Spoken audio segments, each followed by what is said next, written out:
Okay, I just did this 4 or 5 minute segment that I apparently only took a picture of. But what I got here is a bunch of stuff. There's a bunch of stuff on the internet talking about the lathe. Then I have Model B, owner's manual, operator instructions, Model B parts, Model B operator instructions, 20-inch, 12-inch Model B. Lots of pictures, thank God.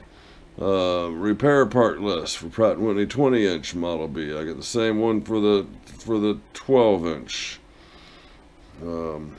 Some information is about on the 13-inch. I found 2 pictures that show this screw that we're thinking could be a carriage lock. Okay, one of the pictures has a number identified with it, but there's no legend to tell you what that part is. The other one just shows it in an illustration.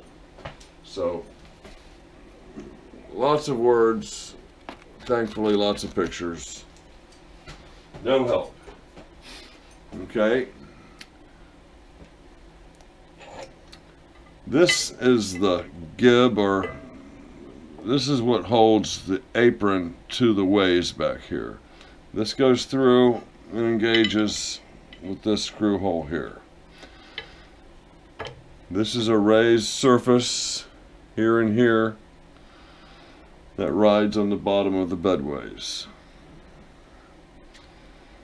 When this is in place, and this is all the way engaged, it just sits a little bit proud of the bottom of this plate.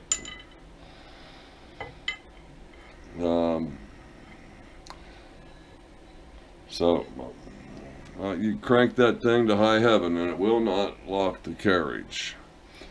I'm thinking there's a keyway that runs the length of the bed.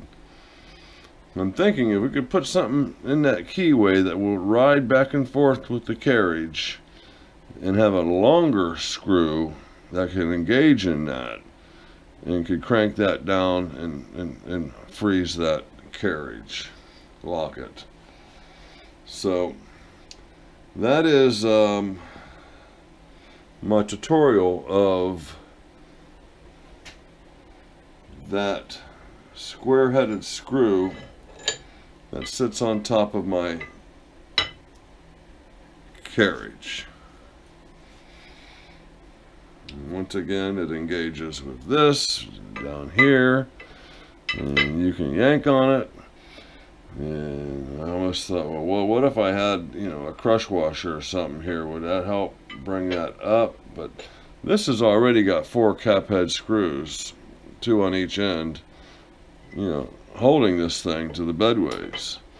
And it's not like you need to, you can crank those babies. I crank those babies all the way tight with an impact driver. And maybe if I didn't crank them so tight, maybe this would do something. So we'll try that, I guess. We could try that now, I guess.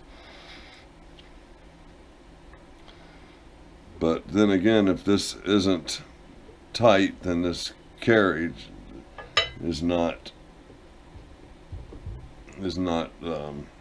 held down very well. I'll let you guys comment about that. So let's wipe this off and put this away. Okay, here we go. Let's get that more into the picture for right now. Okay, let's turn off this guy. Okay, apron has been lifted away. I'm sorry, the carriage has been lifted away.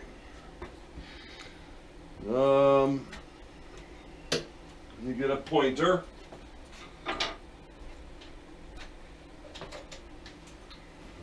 Hold on. You're gonna do it right. You're gonna do it, you might as well do it right.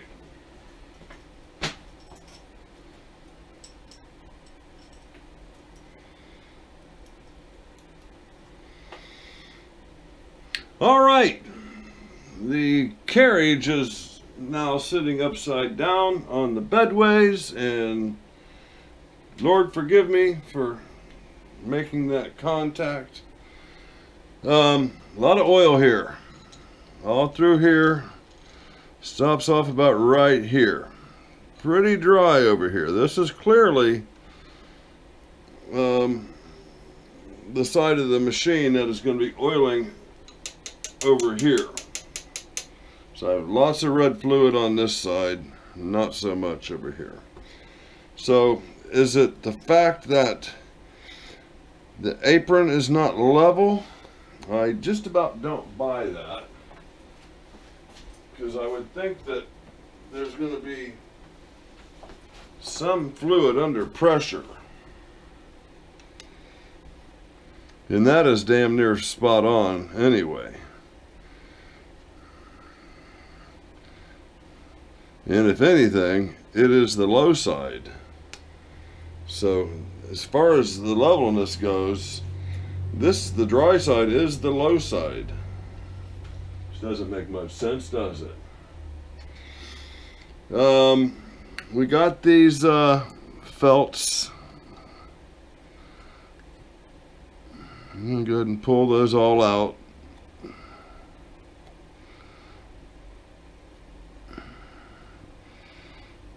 And make sure there's no blockage. I mean, those are obviously there to meter the flow of oil, and I may just replace those if I can. I'll need to make a cutter to cut those out.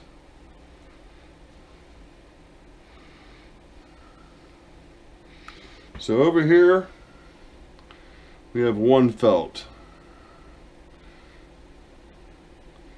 in the whole side.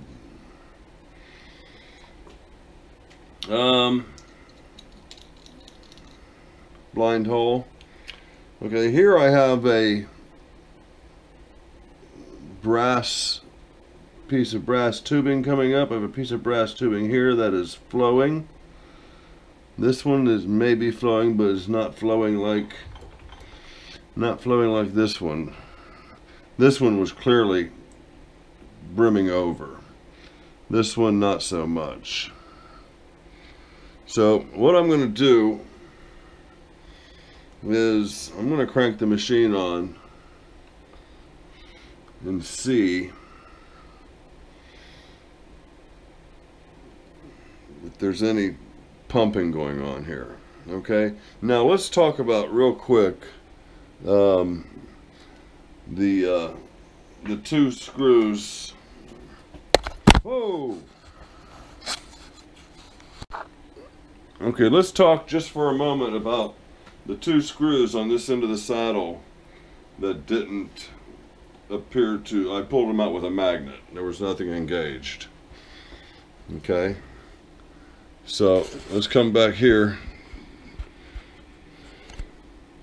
We're in the picture, yes. Okay, man, I just looked up what the name of this is, but this is what is holding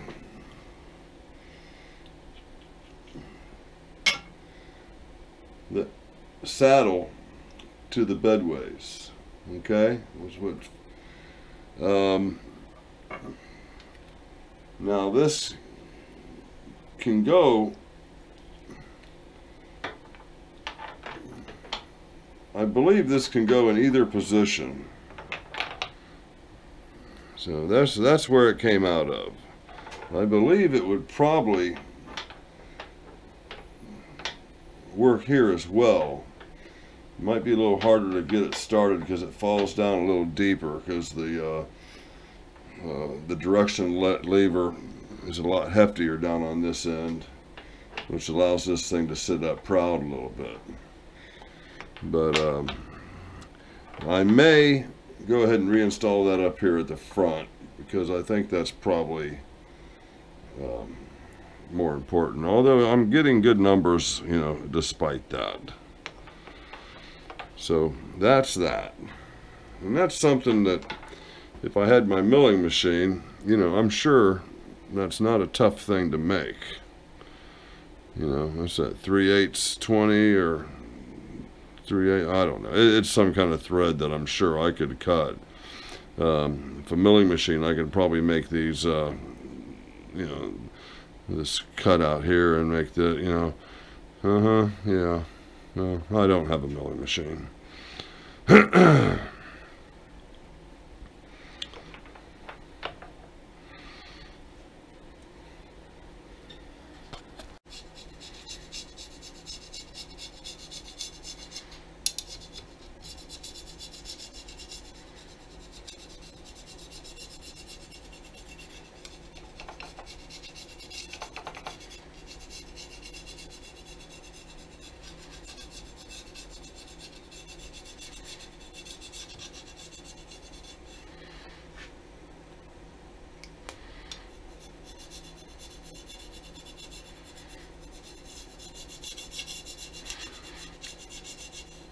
I think this might be a good opportunity to utilize my precision flat ground stones. This is Gear Oil Gasket Maker by Permatex.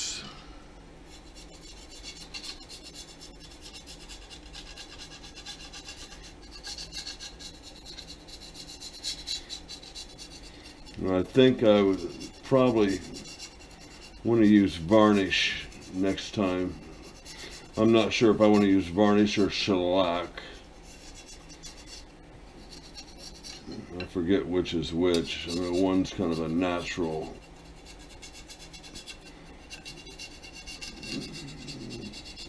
composition and the other one's more of a chemistry concoction.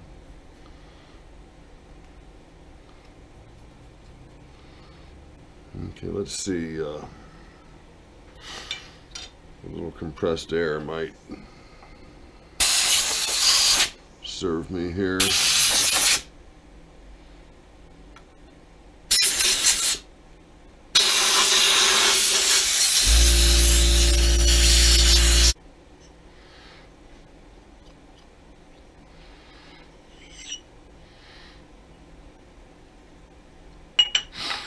I'm using the coarse side here, and there's a couple little high spots. Now over here, there's quite a different story. There's quite a high spot right here, and that's nothing. There's no pressure on that. That's a piece of felt was sitting in there. It's not a bolt hole. And we got some high spots over here, but I don't think this is just a gasketed surface. Matter of fact, it's kind of rocky right here.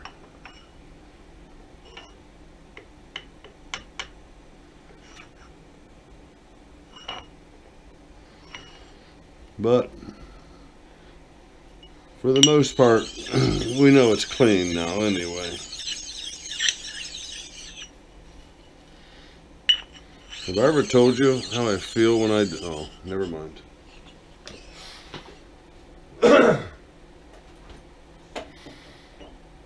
have to...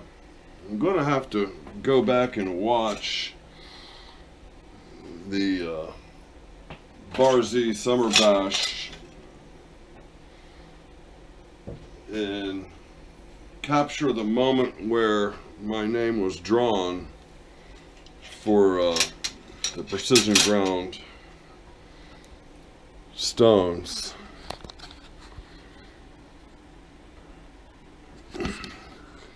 Because the person who donated those offered to resurface those stones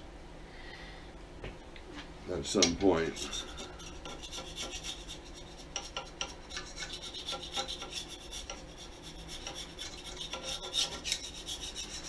And probably more due to my abuse in misuse, they could probably use some resurfacing.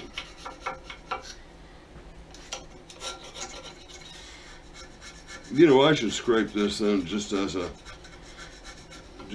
exercise in scraping.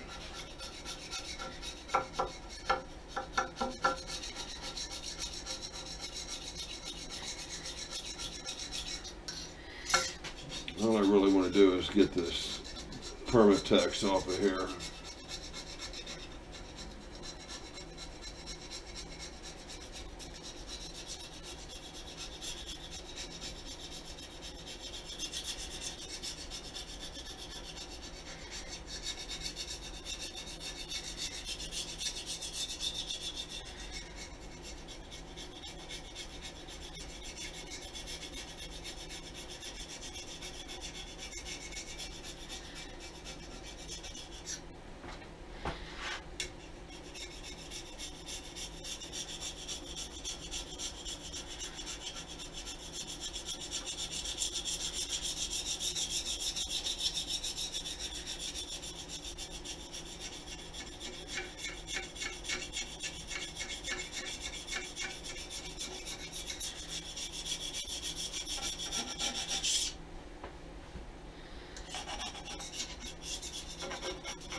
I brought up nothing over there to shine.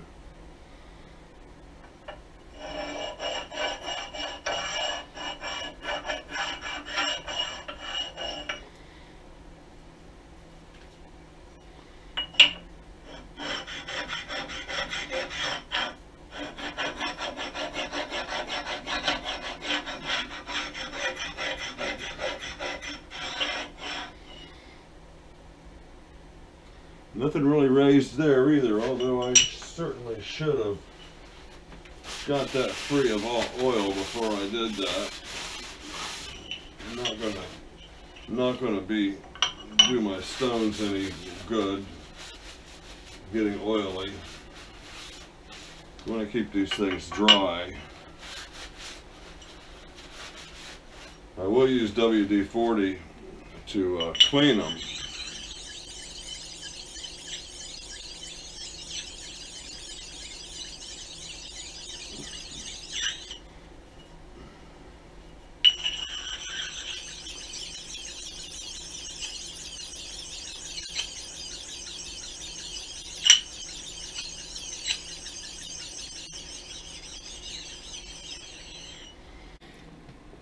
Okay, I found a through hole here that had been painted over.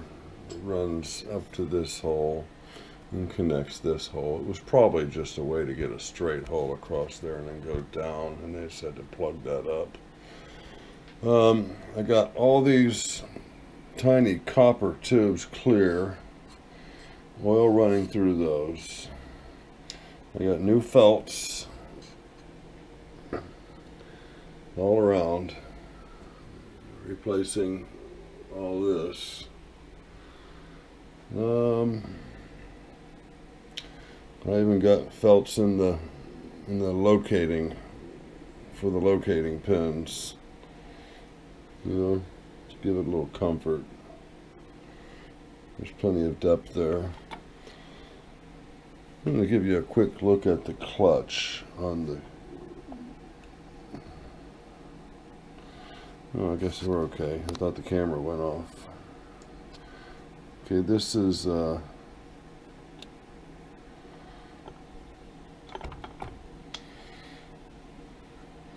going to watch that ridge there suck in.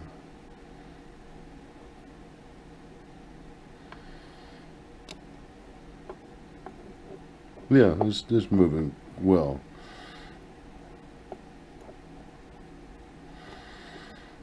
So that's the cross, that's the longitude feed clutch. So what I'm going to try to do is, it's kind of, the part you see moving trims down into a cone going away from us. If I can get a tool on that cone on this one and just give it a short wrap, I might get that freed up. But if I remember right, this opening here is all I have. But like I said, if I could get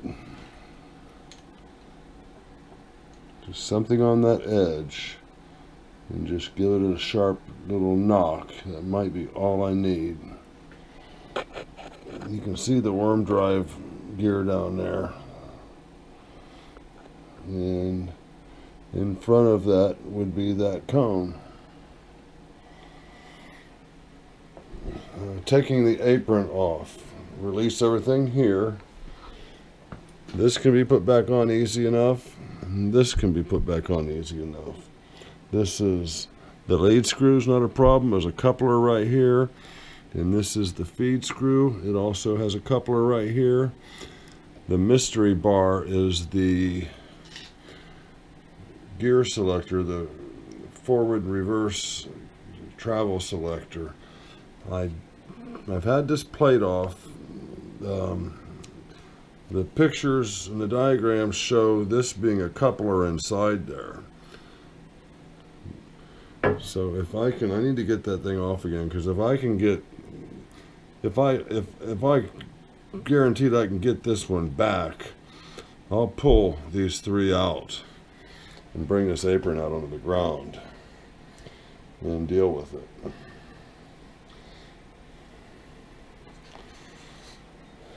Okay, that's it for today. Thanks, guys. I appreciate your help, your advice, and even the confidence that some of you have in me. All right. Here's a good look at the war. This machine conforms to specifications of the War Production Board. They knew how to say it back then, didn't they?